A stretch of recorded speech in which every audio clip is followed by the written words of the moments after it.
Good morning, dear students. So, today we will read lesson 3 from your first book, Hornbill. हम अब से अपनी hornbill book को continue करेंगे और आज हम पढ़ रहे हैं लेसन 3 जिसका टाइटल है डिस्कवरिंग टुट द साका कंटिन्यूज।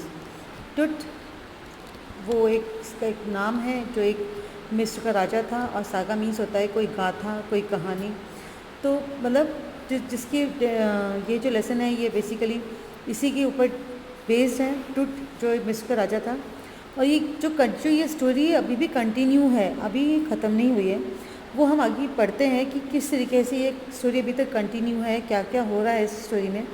बट सबसे पहले हम इसके ऑथर के बारे में बात करते हैं। इसको ए.आर. विलियम्स से लिखा है। AR. Williams she is authoress, ये एक ऑथरेस, ये एक लेखिका हैं। शी लिव्स इन वर्जीनिया में रहती हैं और इनका रीडिंग के लिए मतलब पढ़ने के लिए, लिखने के लिए इनका जो एक पैशन था, जो जुनून था, वो उनके अंदर यंग एज में ही डेवलप हो गया था।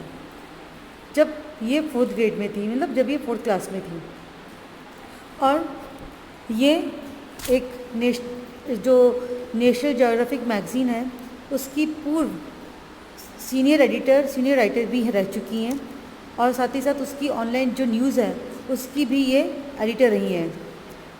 इनका जो खासियत है, इनकी जो स्पेशलाइजेशन है वो आर्कियोलॉजी में है। आर्कियोलॉजी मीन्स जो हमारी जो पुरानी सभ्यताओं से जो रिलेटेड जो चीज़ें होती हैं उसके बारे में जो हमको बताया जाता है, that is called archaeology. BA in classical and near eastern archaeology, और इन्होंने BA किया है किसमें, classical and near eastern archaeology में यूनिवर्सिटी ऑफ टोरंटो से। इनके हस्बैंड जो मैरीलैंड में एक जगह है सिल्वर स्प्रिंग, वहाँ पर रहते हैं। अब जैसे कि मैंने कहा कि ये लेसन टुट के ऊपर बेस्ड है, जो एक मिस्र का राजा था। तो पहले अपना लेसन शुरू करें उसके पहले हम थोड़ा सा इस स्टोरी के बारे में जान लेते हैं कि इसमें क्या क्या किस किस चीज़ के बारे में फ़ोकस किया है। तो ये स्टोरी जो डील करती है, ये story mysteries and various theories regarding the life and death of the youngest ruler of ancient Egypt. ये स्टोरी जो मिस्र का जो सबसे बड़ा, इजिप्ट का जो यंगेस्ट रूलर था, जो सबसे ज़्यादा नौजवान शासक था, उसकी डेथ और लाइफ के बारे में जो रहस्य हैं, जो थियरीज़ हैं, मीन्स जो लोगों ने तर्क लगाए, जो लोगों ने लॉजिक दिए, उसके बारे में है, जिसका पूरा नाम था टुटेनखामुन और जिसको हमने शॉर्ट में कहा टुट। इसकी जो टॉम्ब, इसकी जो कब्र है, इसको 1922 में खोजा गया।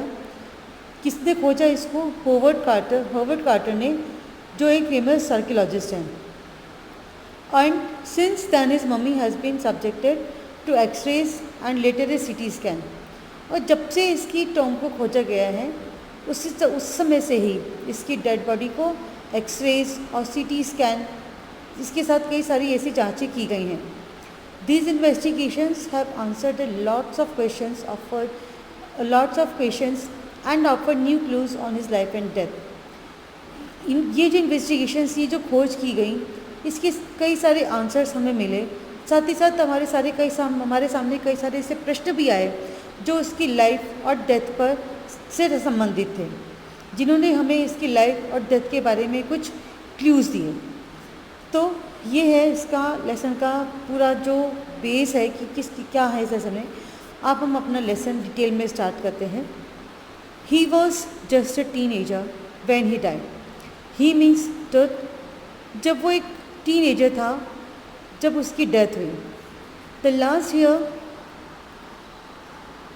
Of a powerful family of that had ruled Egypt and its empire for centuries. ये अब उस पावरफुल फैमिली का, उस ताकतवर परिवार का जिसने इजिप्ट पर कई शताब्दियों तक शासन किया, सबसे ज़्यादा ताकतवर उत्तराधिकारी था।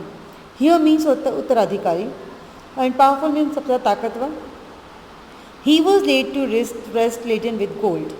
जब इसको दफनाया गया उसके साथ बहुत सारा सोना भी दफनाया गया। एंड इवेंचुअली फॉरगॉटन, और बाद में धीरे धीरे, इवेंचुअली मीन्स टाइमली, ये भूला दिया गया। Since the discovery of his tomb In 1922, the modern world has speculated about what happened to him, with murder being the most extreme possibility. और जब इसकी कब्र की, टू मीन्स होता है कब्र, जब इसकी 1922 में इसकी कब्र की खोज हुई, the modern world has speculated about what happened to him. तो ये जो आधुनिक दुनिया थी, ये जो आधुनिक संसार था, ये सोचने लगा about what it happened to him, मतलब उसने कई अनुमान लगाया। स्पेक्यूलेटेड मीन्स सोचना, अनुमान लगाना कि उसके साथ क्या हुआ। With murder being the most extreme possibility, और सबसे ज़्यादा संभावना इसकी मर्डर की जताई गई, कि मतलब सबको ये लगा कि सबसे ज़्यादा संभावना इसका जो है वो इसके मर्डर की है। Now living his tomb for the first time in almost 80 years, और इन 80 सालों में उसने जो उसकी कब्र ने पहली बार, मतलब उसकी कब्र पहली बार बाहर निकाली गई है। लिविंग हिज टूम मीन्स यहाँ पर हिज किसके लिए आया है, यहाँ पर हिज टूट के लिए आया है, पर टूट तो चलो मर चुका है, तो यहाँ पर ये कहना चाहता है कि जो उसकी कब्र में से उसकी बॉडी को 80 सालों में पहली बार निकाला गया है। मीन्स उसको मरे हुए, टूट को मरे हुए 80 साल हो चुके हैं, और इन 80 सालों में फर्स्ट टाइम उसकी डेड बॉडी बाहर आई है। Tut had undergone a CT scan that offers new clues about his life and death. उसके बाद उसकी बॉडी का CT स्कैन हुआ, जिसकी वजह से उसकी लाइफ और डेथ के बारे में कई सारे क्लूज़, कई सारे बातें हमें पता चली। And provides precise data for an accurate forensic reconstruction of the boyish pharaoh. साथ ही साथ जब इसकी वैज्ञानिक जांच हुई, फॉरेंसिक रिकन्स्ट्रक्शन मीन्स जब इसकी दोबारा से वैज्ञानिक जांच हुई, तो हमें इसका सटीक डाटा मिला इसकी लाइफ और डेथ का, ऑफ दिस बॉयिश फेराउ, यह जो टीनेजर मिस्र का राजा था। फेराउ मीन्स जो मिस्र का राजा, जो मिस्र के राजा होते हैं उनको फेराउस कहा जाता है। An angry wind stirred up ghostly dust devils as King Tut was taken from his resting place in the ancient Egyptian cemetery known as the Valley of the Kings. जब तुर्त को उसकी कब्र से बाहर निकाला गया, एन एंग्री विंड, एक भयानक आंधी, stirred up ghostly dust devils, जो उस भयंकर आंधी ने बड़े बड़े रेत के किले खड़े कर दिए। भयानक, डेविल्स का मतलब भयंकर, राक्षस के जैसे बड़े बड़े जो डस्ट के किले थे वो खड़े कर दिए। स्टेड अप मीन्स खड़े कर दिए। Tut was taken from his resting place in the ancient Egyptian cemetery known as the Valley of the Kings. जब टुट को निकाला जा रहा था उसके रेस्टिंग प्लेस, यानी कि उसकी कब्र से, उसके आराम करने की जगह से, इन द एंशियंट इजिप्शियन सिमेट्री, जो पुरानी इजिप्शियन सिमेट्री है, यानी कि जो पुराना इजिप्शियन कब्रिस्तान है, known as the Valley of the Kings, जिसको वैली ऑफ द किंग्स के नाम से भी जाना जाता है। Dark bellied clouds had skirted across the desert sky all day and now were veiling the stars in cascade grey. उस दिन पूरे दिन जो गहरे बादल थे, उन जो गहरे रंग के बादल थे, वो आसमान में घिरे रहे। Across the desert sky, accuded across the desert sky means पूरा जो सुनसान पड़ा वो जो स्काई था। डेजर्ट स्काई मीन्स जो बादल जिस पे अभी तक कोई किसी भी तरीके का कोई निशान नहीं था, कोई भी तरह कोई संकेत नहीं था, एकदम से बड़े बड़े गहरे बादलों ने आकर उसको घेर लिया। And now all day and now were revealing the stars in cascade grey, और पूरे दिन उन्होंने तारों को अपने अंदर छुपा कर रखा। वेलिंग मीन्स उनको छुपाकर, पर्दा, वेलिंग का मतलब वैसे होता है पर्दा, और यहाँ पे मतलब उन्होंने उसको पर्दे में रखा या उसको छुपा के रखा। इन कास्केड ग्रे मीन्स जो गहरे काले बादल थे, गहरे नीले रंग के बादल, उन्होंने पूरे दिन तारों को अपने अंदर छिपा के रखा। मीन्स उस दिन आकाश में तारे नज़र नहीं आए। इट वॉज 6 PM ऑन 5 जनवरी 2005। ये 5 जनवरी 2005 में शाम के 6 बजे की बात है।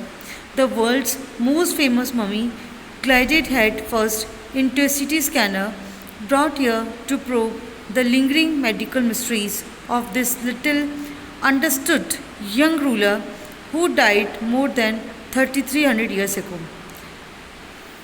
5 जनवरी 2005 को इस संसार की जो सबसे फेमस मम्मी थी उसको glided head first into CT scanner, उसको सिर की तरफ से सीटी स्कैनर में डाला गया to probe the lingering medical mysteries, ताकि जो भी अभी तक मेडिकल मिस्ट्रीज, जो मेडिकल रहस्य बने हुए हैं, उनकी जांच करी जाए। Of this little understood young ruler, इस छोटा सा जो यंग रूलर था उसको समझने के लिए, who died more than 3300 years ago, जो करीब 3300 साल पहले मर चुका था। All afternoon the usual line of tourist from around the world had descended into the cramped rock cut tomb some 26 feet underground to pay the respects. उस दिन पूरी दोपहरी को, जिस दिन उसकी डेड बॉडी को उसकी कब्र से बाहर निकाला गया, the usual line of tourist from around the world had descended, means पूरे संसार से जो टूरिस्ट थे वो वहाँ पर आकर इकट्ठा हुए, into the cramped rock cut tomb some 26 feet underground to pay the respect. उस टेढ़े मेढ़े जो चट्टान की बनी हुई कब्र थी, जो कुछ 26 फीट गहरी थी, अपनी श्रद्धांजलि देने के लिए। मीन्स उस दोपहरी को जब उसकी डेड बॉडी को उसकी कब्र से बाहर निकाला गया, तो संसार के कोने कोने से लोग आए और उसकी कब्र जो कि 26 फीट नीचे थी, किसी टेढ़े मेढ़े पत्थर को काटकर जो बनाई गई थी, वहाँ पर इकट्ठा हुए उसको श्रद्धांजलि देने के लिए। They gazed at the murals on the walls of the burial chamber. Murals का मतलब होता है वॉल पेंटिंग। जो टूरिस्ट थे उन्होंने जो वॉल पेंटिंग्स बनी हुई थी at the walls, on the walls of the burial chamber, उस चैम्बर में जहाँ पे उसको दफनाया गया था, उसकी वॉल्स पर जो पेंटिंग बनी हुई थी, लोगों ने उनको देखा। And peered at Tut's gilded face, और जो टुट का जो चमकता हुआ चेहरा था उसको भी देखा, उसको झाँक कर देखा। पियर्ड भी झाँकना, देखना। The most striking feature of this mummy shaped outer coffin lid, इस मम्मी की जो सबसे ज़्यादा एक स्ट्राइकिंग फीचर या कहते हैं ना जो एट्रैक्टिंग फीचर था, वो था मम्मी आउटर कॉफिन लिड। उसकी जो कॉफिन था जिसमें उसकी डेड बॉडी को रखा गया था, उसका जो ऊपर का कवर था वो